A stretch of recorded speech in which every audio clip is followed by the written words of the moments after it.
अब जबकि समर आ रहा है न्यूजीलैंड में, तो सभी ने अपने गियर्स डाल दिए हैं कि समर में किस तरह से हमें 2-3 महीना एंजॉय करना है।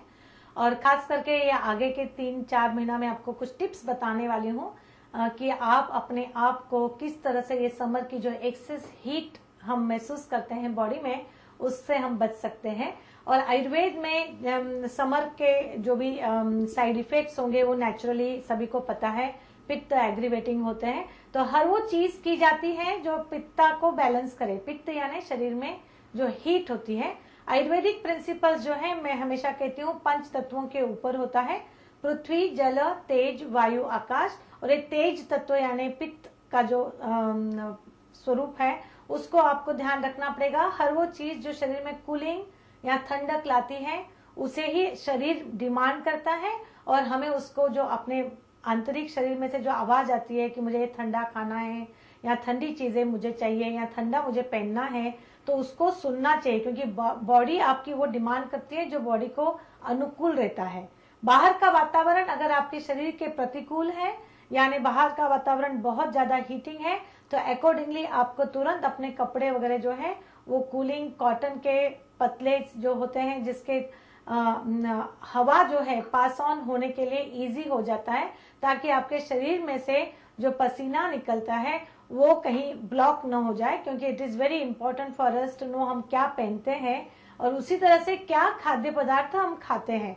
कई बार ऐसा होता है कि लोगों को hot spicy chilli pungent food winter में अच्छा लगता है और शरीर हजम भी कर लेगा विंटर में, क्योंकि शरीर के अंदर की जो अग्नि है अकॉर्डिंगली फंक्शन करती है। लेकिन समर में अगर आपने वही हॉट स्पाइसी पंजन खाने जो खाए, तो उससे आपके शरीर का पित्त तो बढ़ेगा ही, वो मानसिक तौर पे भी आपको बहुत ज्यादा एंगर, इरिटेशन, फ्रस्ट्रेशन जल्दी लेके आएगा। तो जरूरी रहता है कि आपको देखना कि आप अगर प्राणायाम भी करते हो, तो हम समर में नॉर्मली सभी पेशेंट जो हमारे पास आते हैं उनको हम शीतली, शीतकारी, दंतकारी जो प्राणायाम होते हैं जो ठंडक बॉडी में लाते हैं वो सिखाते हैं, ताकि आपके शरीर की एक्सेस हीट जो है वो वातावरण में चली जाए और आपका शरीर जो है ठंड रहे। खाद्य पदार्थों में कुछ ऐसी चीजें मैं आपको बताना चाहूंगी जो आप खास करके अभी से बनाना अपने किचन में शुरू कर दीजिएगा, कि जो आपके शरीर में ठंडक ला सकती है। सबसे इम्पोर्टेंट है कि ठंडा दूध जो है, जिसे आप रोज सिरप डाल के ले सकते हो। अगर आपके पास यष्टि मधु यानी मीठी काठी है, तो मीठी काठी जो है पित्त का बहुत अच्छा बैलेंस भी करती है, तो आप मीठी काठी का भी प्रयोग कर सकते हैं। शतावरी का प्रयोग कर सकते हैं। भरपूर अवाकाडो का आप प्रयोग कीजिएगा, विच इज वेरी गुड।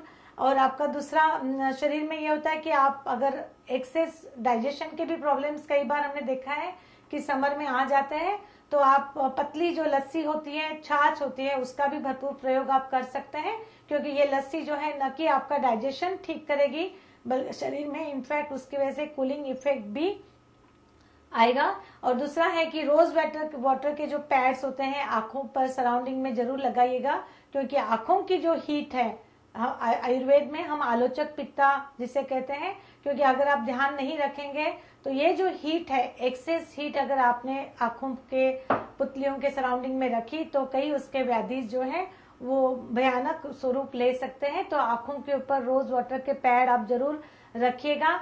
और दूसरा है कि मन को शांत रखने के लिए ठंड वातावरण, जैसे कि समुद्र के किनारे थोड़ा टहल लेना या ग्रीन ग्रास के ऊपर चलना बहुत जरूरी होता है, जो शरीर के लिए आपका बहुत ही कूलिंग इफेक्ट लाएगा। तो इस तरह से मन, आत्मा, शरीर को ठंडक और शांत रखना समर में बहुत ही इम्पोर्टेंट कहा जाता है।